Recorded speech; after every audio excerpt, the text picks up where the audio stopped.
We recognise there's a skills shortage in the UK, as you'd expect with a new sport, right? So there's just not enough people around, given the growth rate, who know what they're doing. Yeah. And that's most acute in coaches. Today we have Rupert Taylor from Smash Padel. You know, a big part of helping startups and scale-ups is figuring out what is this business actually trying to do? Yeah. What's different? How do we tell that story? How do we raise money? We're very, very clear on our premises model. Yeah. So what works for us is we were really, really thrilled and honoured to win an LTA Club of the Year award.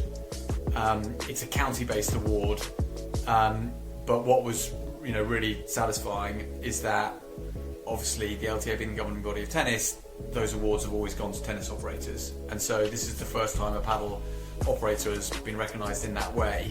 That's kind of the next frontier for us, is, and we're already beginning to see the fruits of this, is we're working really hard to develop internally. So I've talked a lot about coaches, but our juniors program feeds our activators, and our activators then feeds our coaches, right? And that's got to be you want to have that full cycle. Good people are critical to taking people on their paddle journey. 100%. A huge part of that is good coaches. Yeah. But I think we take that a little further and say that good coaching is about much more than good coaching.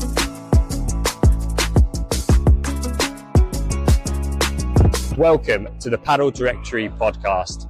I'm Toby Bawden and I'll be your interviewer for the TPD Podcast. We're going to have guests on from all walks of life within the paddle space, whether that be high-class coaches, national governing bodies, or general influencers, as we all look to navigate this amazing sport in the UK. We can't wait for you to tune in.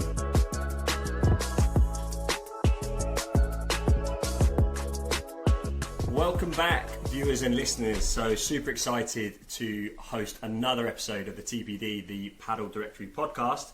And today we have Rupert Taylor from Smash Padel. Rupert, thanks so much for coming on. It's great. We're over in Bristol for the FIP Silver, so watching some excellent paddle. But thanks so much for taking time out of your day to talk to us about yourself, your journey in paddle, and what you're up to. Absolute pleasure. Thanks for having me. I didn't know there was an event here today, which perhaps illustrates the extent to which that perhaps I'm not totally a paddle guy, maybe a business guy who's stumbled into paddle, but massively enthusiastic about paddle nonetheless. So thank you so much for having me.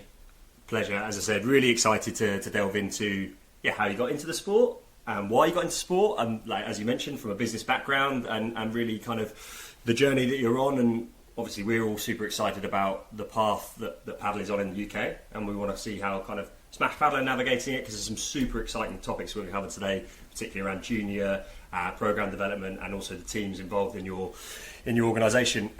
So you mentioned you're not really from paddle. How did you come into the sport? Yeah, so I think personally it's debatable whether or not I'm in paddle. I'm definitely the worst paddle player you would have ever had on the podcast, and I know this is only one of your early episodes, so I suspect I'll continue to hold that title for quite a few months. That could make for quite an interesting series review at the end, a little tournament. It's a bit like that Clarkson, star in an average car doing a bad lap. I reckon I'll continue to be beaten by all your guests. Let's do that. I think at the end of this series, back here, tournament. Exactly. Slug it out. So I was invited by a former colleague and friend to answer a business question for him, which was he wanted to know where in the UK was a good place to site paddle businesses, and so I helped build a software engine which triangulated disposable income and propensity to play racket sports. Okay, wow. Which was a score based on prevalence of tennis, squash, badminton facilities in the area. Understood, yeah. So we built this machine that goes to postcode level and gives a score for every postcode in the country for, is this a good place to put a paddle business? And it was a fun project, and as part of that project I got a sense of how underpenetrated paddle was in the UK, and my at that stage limited understanding of the UK planning environment of course. Told me that that was going to be a very long penetration journey, and that felt like an interesting climate for a business. So that was my starting point. I blame my 2 and 4 year old children and the fact I have no paddle courts in my town for why I remain quite so terrible at paddle.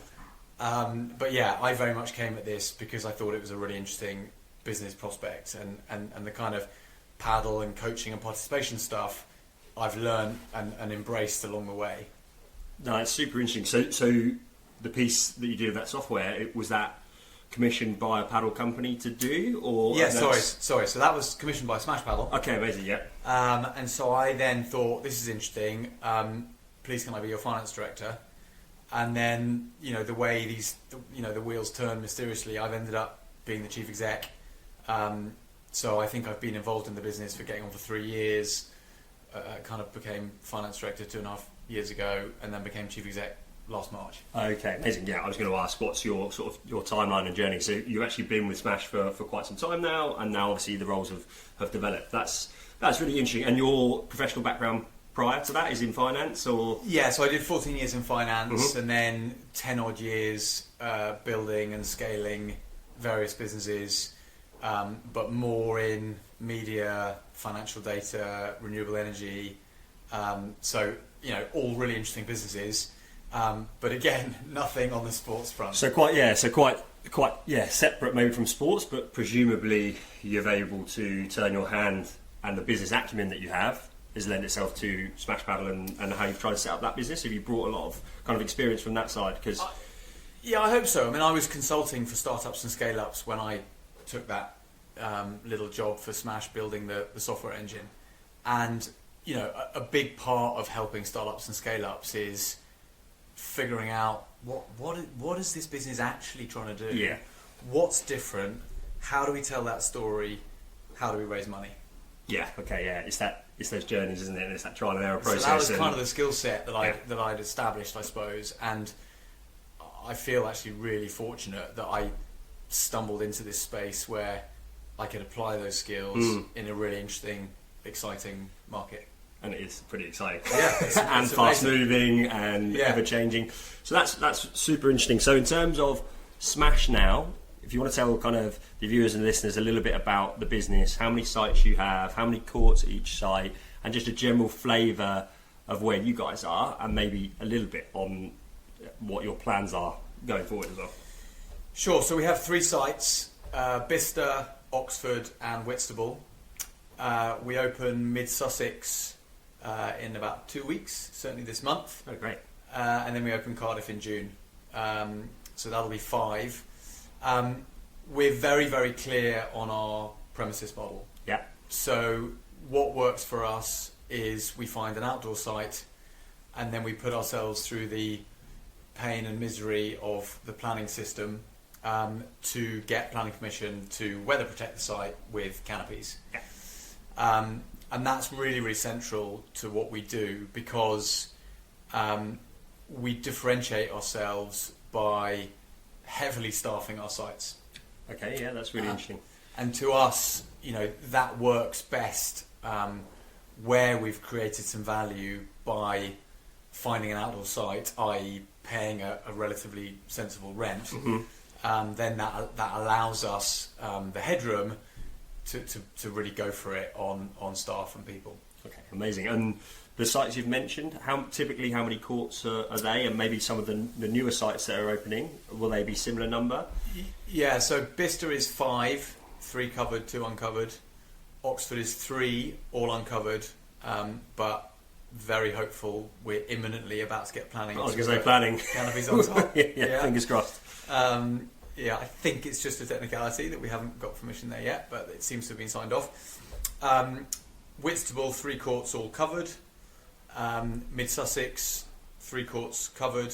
Cardiff, 6 courts covered. Brilliant. And actually, with it, Bicester we started with 3, and we've grown it to 5 and added the covers. Ideally, they're 5 or 6 court sites with covers. Okay. And the number that you've touched on there, 5 or 6, is there a reason behind that number from a lot of your sort of data and things that you've looked at? Is that? Yeah. So because staff is so important to us, it's easier to cover that staff commitment with a slightly bigger site.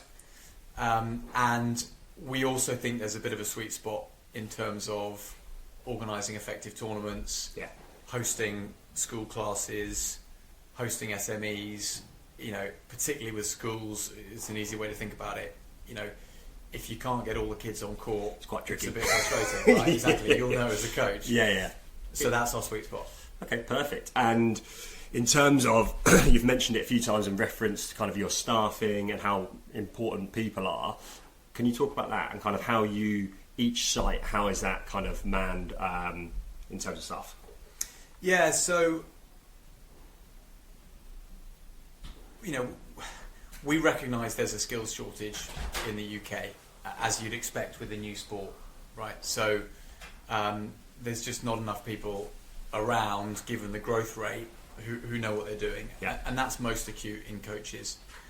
And we've been very fortunate to find some really good coaches. But that's probably partly because we really went for it. So, we put all our coaches on a full-time employment contract. Okay.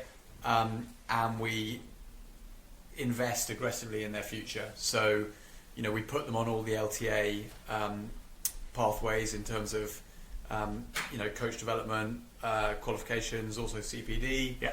And then we supplement that with our own coach education programs, bringing in skills from abroad, going on trips, everything we can to really push. I think that's brilliant, right? I think, there are great courses out there, but you are also spending time outside of those to invest in your staff and upskill them. And do you also find now having like multi-sites, are you sharing lots of ideas and best practices? I mean, that's got to be key, right, as well? Yeah, massively. So probably as you can, figure from the preamble, none of this is from me, right? So I'm merely kind of, bringing together an amazingly skilled team who have got the experience in sport, to make all this happen. But the way we think about it is that good people are critical to taking people on their paddle journey. 100%. A huge part of that is good coaches. Yeah. But I think we take that a little further and say that good coaching is about much more than good coaches. And, every coach is going to have strengths and weaknesses.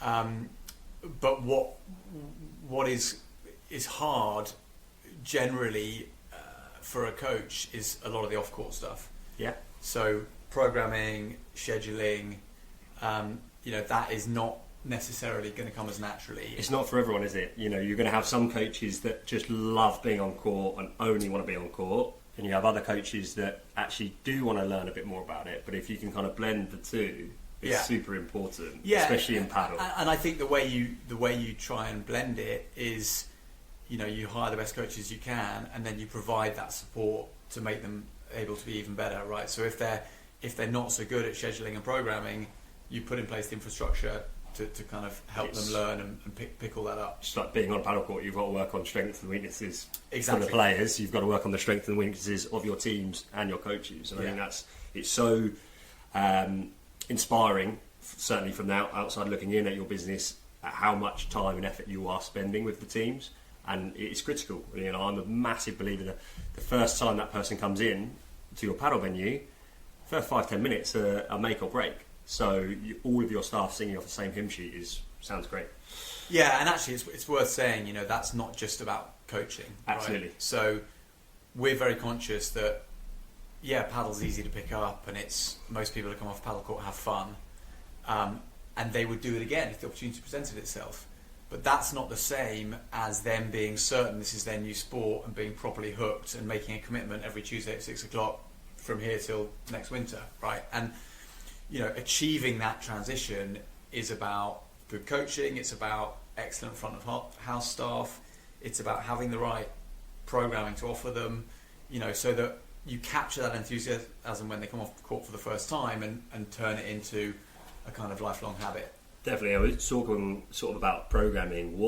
Especially with maybe new sites opening up, how do you kind of set about that first sort of stage of programming, and what are you trying to do to encourage new players into the sport and capture that enthusiasm? Yeah, so we subsidise the early stages. Okay. Right. So Intro to Paddle is always free, and then we try and encourage anyone who's had fun to sign up to a beginner's paddle program. Yeah. Which for us is 8 sessions, and that's heavily subsidised. And then we have a very clear pathway beyond that, where they can then get involved with socials for other people who have graduated from that same program, but also all the other various learning opportunities. Match play with a coach, private coaching, group coaching, other socials. So there's a very clear pathway from that person walking in off the street, and if that person has played lots of paddle, they can also jump in at various stages. Yeah, That's exactly. great. Exactly.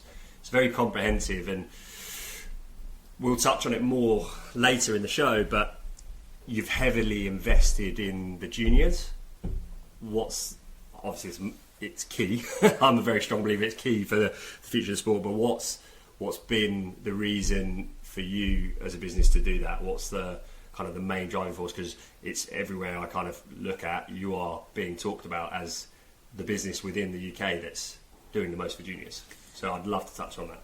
Yeah, so obviously there's a strong participation angle, but what's really satisfying about this is that it seemed to us to be a clear business case, right? Because we heavily subsidise our junior program, but it's also been a huge help in us meeting landlords who want the right kind of paddle operation at their location. And I think, if you look across the sports world, there's a lot of landlords out there who get the importance of a strong junior section and participation. And so, we're more than happy to make that investment. And, it's kind of been in hindsight, and again, this is none of my wisdom, it's been an inevitable consequence of the investment we made in coaching, because, if you really take that coaching piece seriously and want to invest in the future, then you're going to attract the kind of coach who wants the excitement and challenge of taking a young person and putting them on that journey to potentially the top, right? And that's what's so kind of, I touched on it in one of the previous episodes, it's so exciting that you have got people finding the sport at any age, but talking about kind of 12, 13, 14, they're now getting to compete abroad, compete internationally, events here at the weekend. We've got top players all over the world coming into Bristol to play. It's so exciting, and for a coach, like you say, you want to have that pathway, right? And take one of these players on that journey. So that's great, and you've really, I think, captured, certainly when I'm looking outside in, lots of different kind of sessions for different levels of juniors, which I think is really, really impressive to see, because I think there is a little bit in the UK where people just throw in a session and say, oh, we've got a junior paddle program. Well, have you got all of the ages and stages covered? Are you thinking about which equipment to be using in each of those sessions? It breaks my heart when I see little 5 and 6 year olds running around with adult rackets, for example. You've got to think very carefully about the program. So that's good to hear. Yeah, so we segment it both by age and to some extent by ability. Yeah. Because there comes a point where it makes sense to have a kind of performance program and a regular program. That's great. So that's been super interesting so far. We're going to take a little break now, and we're going to touch more on your junior programs and some of the future sites you're going to be building. Thanks so much. The Paddle Directory is for anyone that wants to find out more about paddle in the UK. It's a space for coaches, players, businesses, and anyone that wants to pick up a racket for the first time. Check out the website below.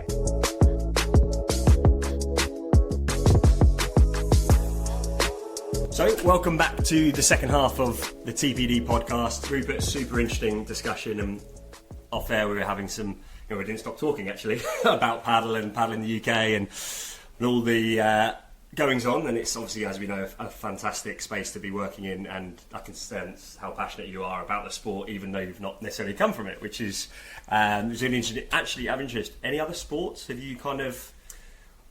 So, generally I'm not great at sport, but the only other insights I can offer is that in a previous life I spent a lot of time skiing, and so I did see up close skiing's response to the emergence of snowboarding. And then more recently, I also observed windsurfing's response to the emergence of kitesurfing. And there's definitely some similarities in that in both of those cases the incumbent sport felt threatened, initially tried to sort of squash it and to dismiss it and hope it wasn't going to happen, and then eventually it seems there's kind of an acceptance it is happening. And I think we might come on to talk about the LTA. I think full credit to the LTA, because the only approach is to embrace it, because it is coming, and that all you can do is extract the benefits, right? And there will be benefits, because the revolution in skiing technology was a reaction to snowboarding, right? Skis used to be straight until snowboarding arrived, right? And the carvers came out, and in windsurfing, all the jumps have changed, and the jumps are much more interesting now because they had to respond to this easier sport, which they were rude about, but actually taught them how to jump differently, right? So you have to embrace it, and I think it's to the LTA's credit that they've got on top of it in the UK, and I think are doing some amazing things. I think that's, and I think it takes time, right? It takes time to evaluate and look at the differences and learnings from each sport, but it certainly feels that way, that there's so much good happening now and good publicity, which is great to see. But you touched on the LTA. I'm going to touch on that very quickly. I hear that you won some pretty big awards. Can you tell us a little bit about that? So I think the context of this is I did approach this podcast wondering if there'd been some mistake and you'd booked us by accident, because we're not a very big paddle operator. We have big ambitions, but 3 sites moving to 5. But yeah, we were really, really thrilled and honoured to win an LTA Club of the Year award. It's a county-based award, but what was really satisfying is that obviously the LTA being the governing body of tennis, those awards have always gone to tennis operators, and so this is the first time a paddle operator has been recognised in that way. And actually, on top of that Club of the Year award, there are then excellence awards. So a subset of those clubs of the year get put forward for an excellence award, which we've also been flattered by, and the recognition relates specifically to what we've done on participation, coaching, and juniors. It's fantastic. Congratulations, because that's a pretty big thing to be the first paddle club to win an award like that outright. So I think that's amazing testament to yourselves, your teams, your coaches, and the ethos that you're creating. And I think that's what I'm really getting a sense of, is how kind of team-based orientated you are. It's not like you've got lots of kind of self-employed coaches coming in, doing a few hours and then chipping off. Like, you're all in it together. And I've certainly seen firsthand of doing some coach education down in Kent, and a lot of your coaches coming along, and they all come and they're all branded up, and it feels like a real community club, and I'm guessing that's what you're kind of really hoping for. Yeah, and as I said, this is all new to me, right? I've been on this journey too. I've had to learn, right?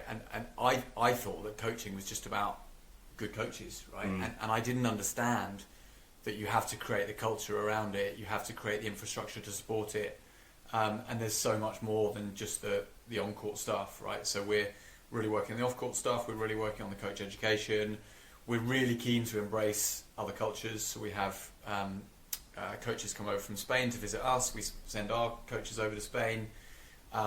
Even I managed to justify a trip to Barcelona to go and see what paddle looks like in a mature market.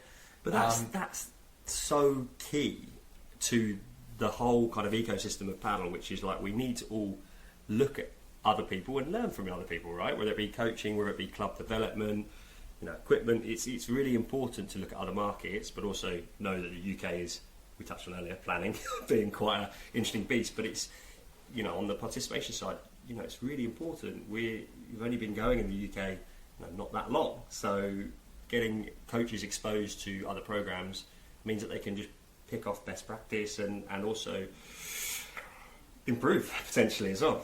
Yeah. So it's great. It's great to hear that you're investing so much for your teams.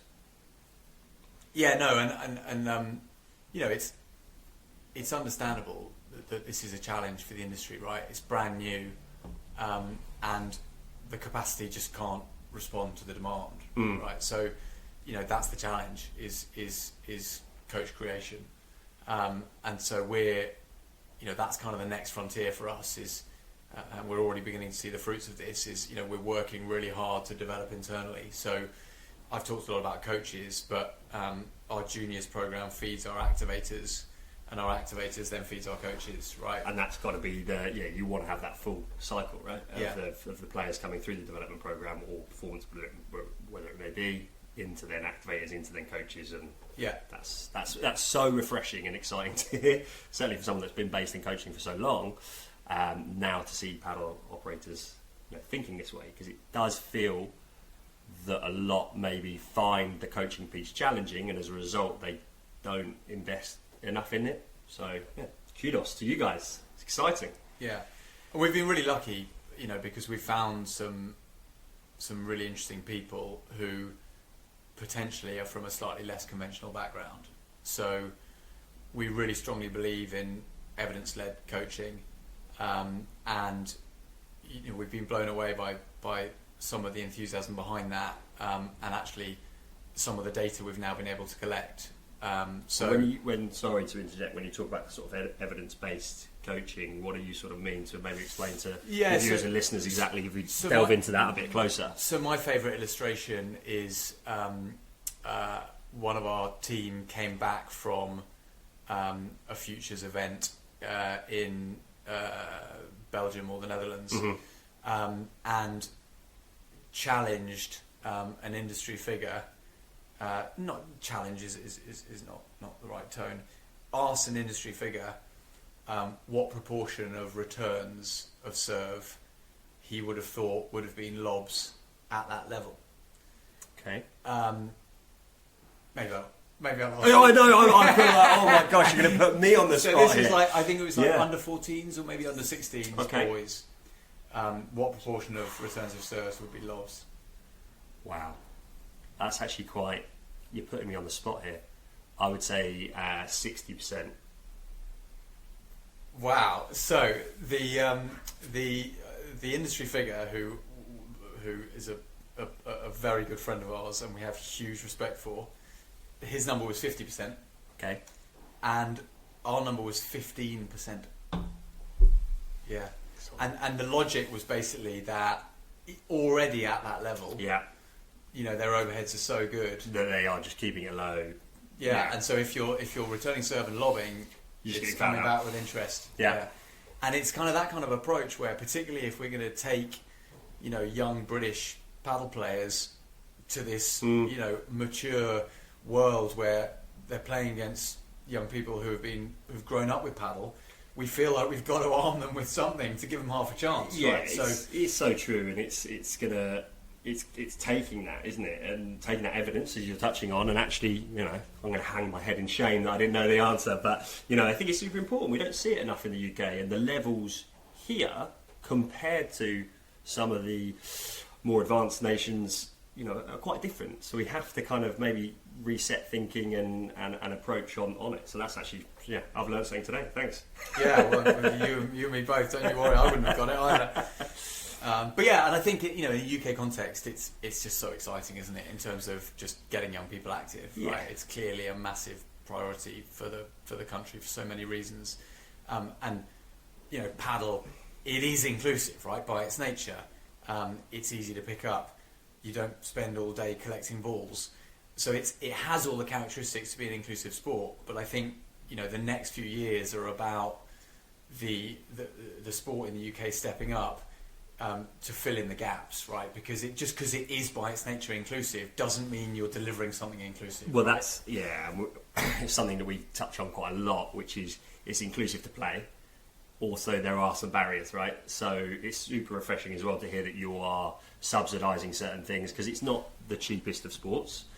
Where do you think the sport is going to end up going? Do you think, you know, eventually, obviously we're a long way off saturation point, we know that, but do you think at times maybe the prices will come down overall, or, you know, someone that's from a finance background, it'd be quite interesting to see, you know, 10, 15 years from now, how it may look? Yeah, so I guess all my finance background would teach me would be to say that I don't have a crystal ball, and I don't know. But what I am very clear on is that there'll be paddle delivered in all sorts of different ways and at all sorts of different price points, and that will be really healthy. So, you know, sometimes I put on my tin hat and observe the indoor versus outdoor debate. It rages in the UK. Yeah, which is like surprisingly polarizing, and I guess it's nuanced, right? Because actually, you could describe us as outdoor. In fact, we are outdoor. From a planning perspective, we're outdoor, right? We're trying to weatherproof all of our sites. Yeah. Now, it's still not perfect playing conditions, right? The fact is, wind can get under canopies and there can be a bit of moisture in the air. But I think if you look at the peculiarities of the UK real estate landscape, if we're going to have any hope of delivering paddle at an inclusive price, I think you have to accept that there's the full spectrum from perfect indoor conditions via canopied outdoor all the way to fully outdoor, right? Absolutely, and I think that's it. And I think they can all coexist. And as you say, they can all offer very different things, whether it be big parks programs offering paddle relatively affordable, all the way up to your big indoor venues with plunge pools and everything else in between, right? Right. So yeah, exactly. And we're very clear on what works for us. And I think particularly given our emphasis on staff, really that's the route for us, right? Because fully outdoor, it rains in the UK, and you're not going to have full-time coaches on the payroll that you're paying to stand around in the rain. Yeah, absolutely. And then fully indoor, we wouldn't be able to find a way to just support that extra staff cost in addition to the premises cost. So the rents and rates and everything. Yeah, so it's almost by default. This is the route for us. Obviously, everything can change, right? Who knows? There could be changes in pricing. You could have suddenly loads of new warehouses built. Who knows what the future holds? But as things stand, that feels like the right approach for us. That's brilliant. It's really, really good to hear. So you've mentioned 2 new sites that are coming. Overall, what's your plan? Are you going to hope to build 5 more next year, or is it just sort of, as you mentioned, you don't know what the future holds, right? None of us do, and it's very fluid. Yes. It's a very fluid sport. I always reference that. 6 months, the whole landscape can change. So yeah, it'd just be interesting to know from your point of view where you want to be in the next 12 to 18 months. Yeah, so we will be 5 by hopefully the end of June. We're in the process of raising funding to get to 8, and we think beyond 8 we're self-funding, so we won't need to raise any more funding. So we then have visibility over a pipeline that gets us to 16. Obviously, towards the end of that pipeline, I would not make any commitments. Not even plus or minus 18 months, frankly, because it's just that's the nature of it. But yeah, we're really, really excited at the sites that we've recently managed to confirm. I suppose there's a long period, right? We've touched on it a couple of times, but there's a long period between confirming a site to opening a site, right? What's your longest that you've been involved with? Because obviously I've seen many a site up and down the UK which is like, oh yeah, we're going to open tomorrow. They haven't gone in for planning, and then it can take. So it'd be quite interesting for some readers. We're not reading. Listeners and viewers here to say, I don't know. I think the common misconception is that people think like the planning process takes 3 months. Yeah, that's when you submit the application. Best case scenario. Yeah, but it's all the work that happens before you submit, and even after doing all that work before you submit, you then might get a response, but it's not quite the response you were looking for. You then got to do a whole load more work, right? So, I would say, we've definitely gone beyond the 2-year mark on a couple of projects already, right? And I think, that's the reality of our model. We think we end up with wonderful premises, at an effective price point that allows us to then price the product effectively, but it's time consuming and quite frustrating, and involves a bit of like charm and luck and skill to get it over the line, and that's just the nature of planning.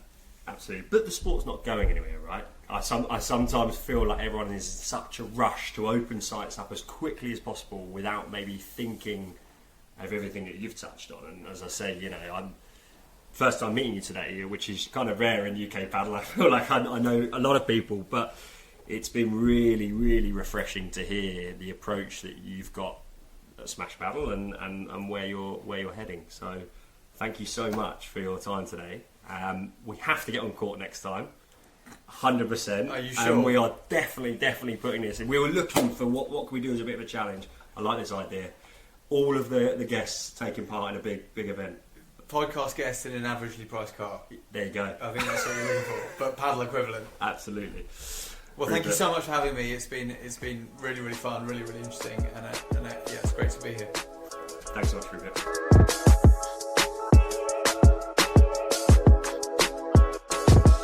Thank you for joining us on the TPD Podcast. We hope you enjoyed. If you don't already know, the Padel Directory is the home of all things paddle in the UK. Whether you're an industry leader or a first-time player, there's something for you on the platform. Please join us for the next episode and check out paddledirectory.co.uk today.